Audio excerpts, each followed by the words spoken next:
Em 1935, olha só, 1935, formava-se o grupo de Alcoólicos Anônimos.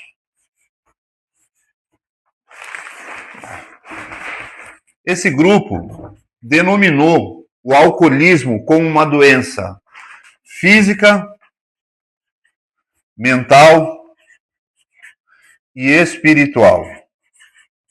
Vou abreviar aqui. Continuando esse grupo, em 1953, foi formado Narcóticos Anônimos e eles denominaram a dependência com o nome de adicção.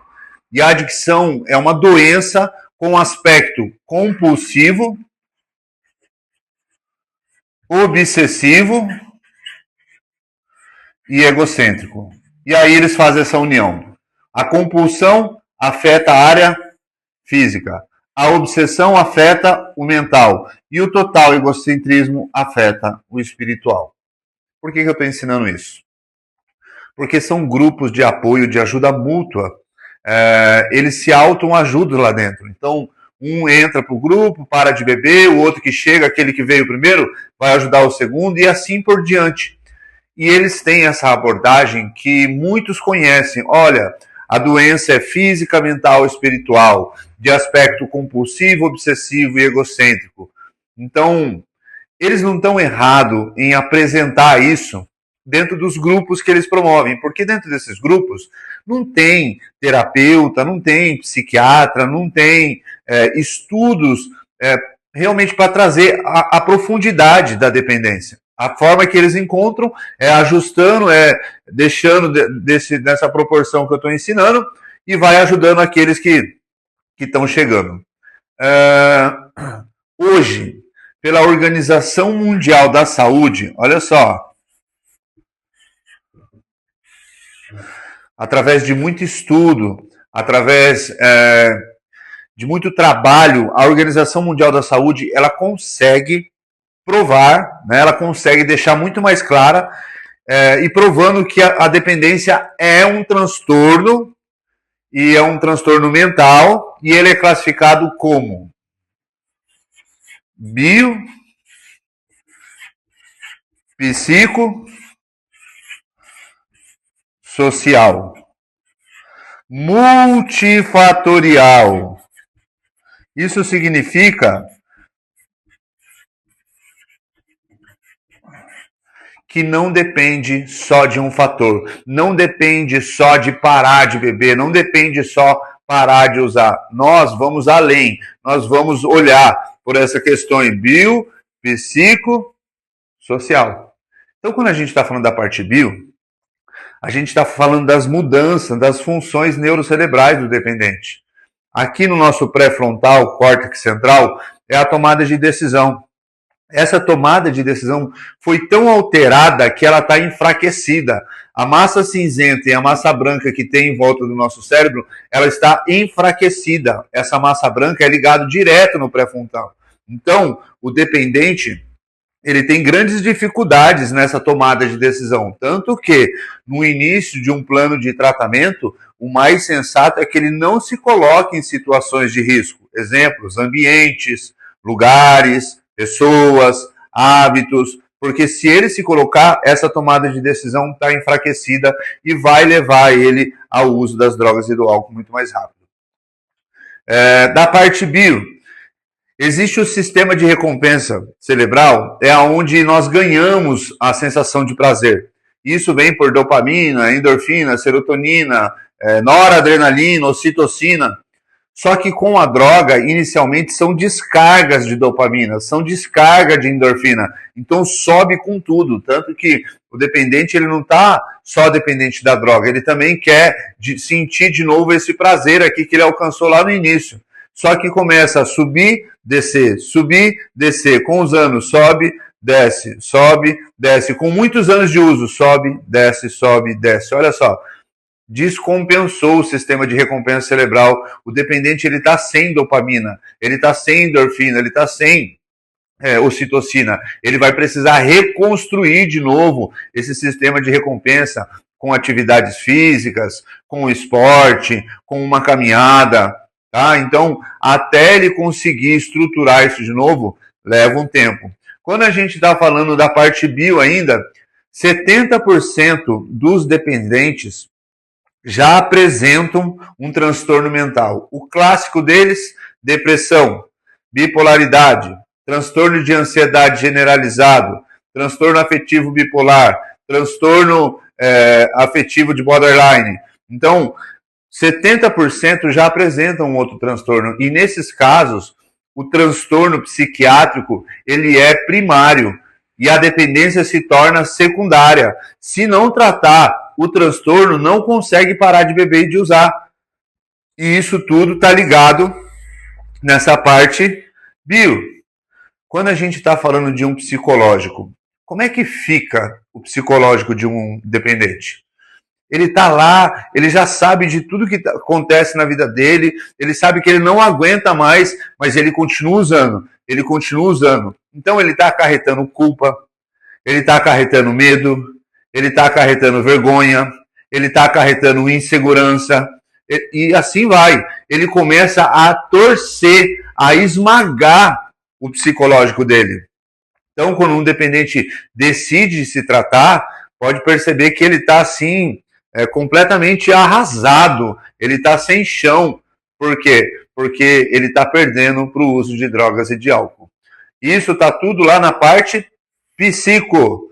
Então, algo mais profundo também, é que na parte psico, galera, o dependente, conforme ele foi formando a sua personalidade lá na sua adolescência, eu vou trazer um exemplo. Imagine que esse adolescente, ele cresceu sem o pai, sem a mãe, e aquilo foi já criando um sistema de vitimismo, de arrogância não, desculpa, de vitimismo, de autopiedade, coitadinho de mim, por que a vida é assim?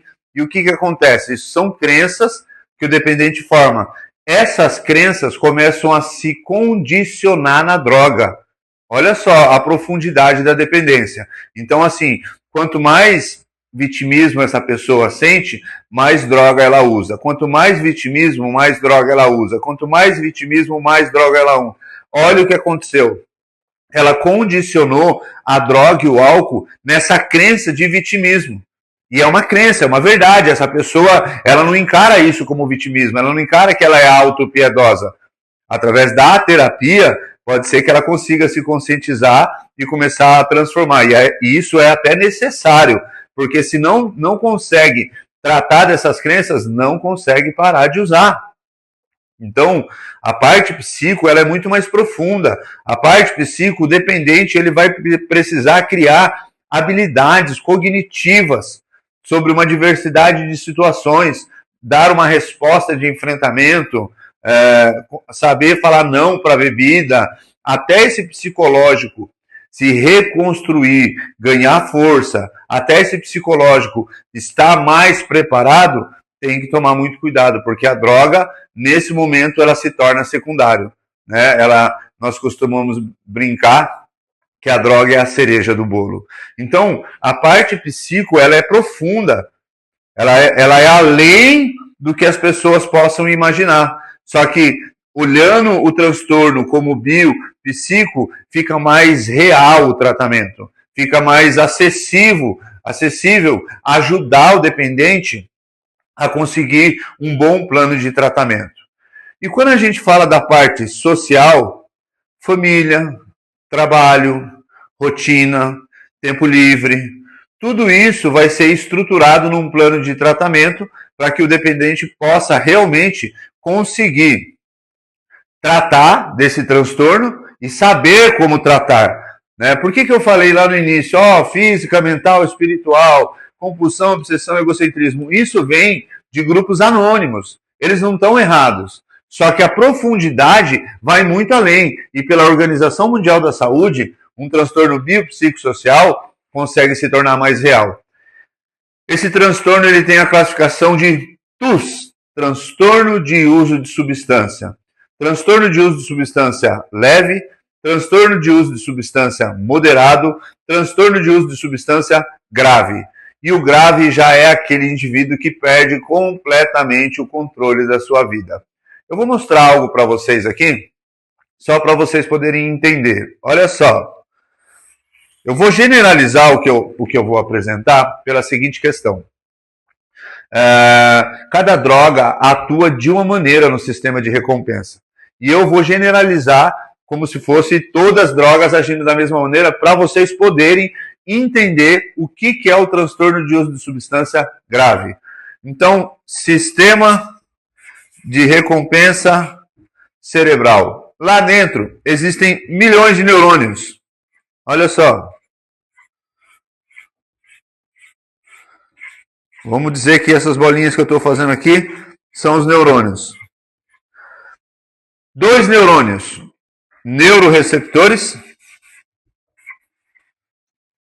e neurotransmissores, tá? Nós produzimos substâncias que nos dão felicidade, alegria, amor, prazer. Nós não precisamos de droga e de álcool para isso, tá? Então, quais são essas substâncias? Dopamina, noradrenalina, endorfina, serotonina,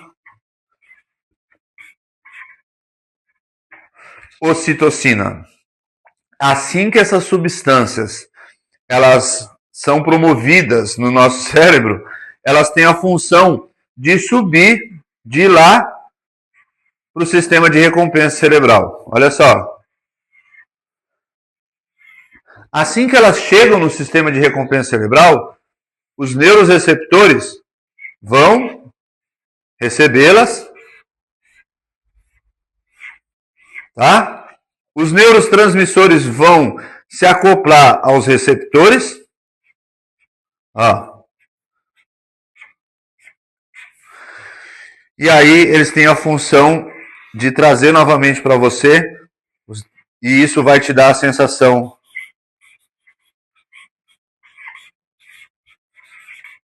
de prazer, certo? Então, substâncias químicas que nos trazem prazer, dopamina, noradrenalina, endorfina, serotonina, ocitocina. São, assim que elas são produzidas, vão para o sistema de recompensa cerebral. Chegou lá, os receptores recebem. Os transmissores se acoplam aos receptores e transmite novamente, e isso te dá a sensação de prazer.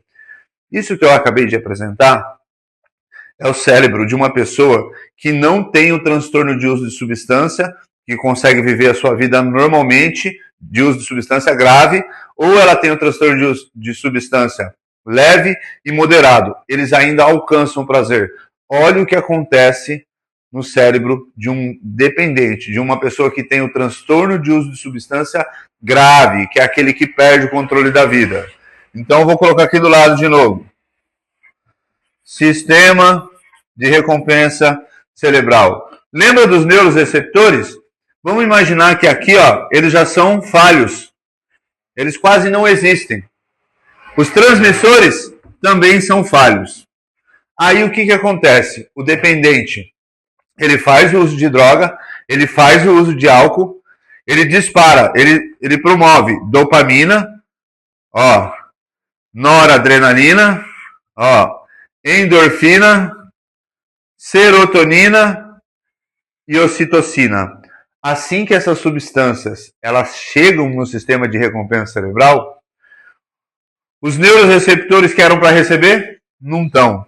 Os neurotransmissores também não estão. Automaticamente, o que acontece? O indivíduo não alcança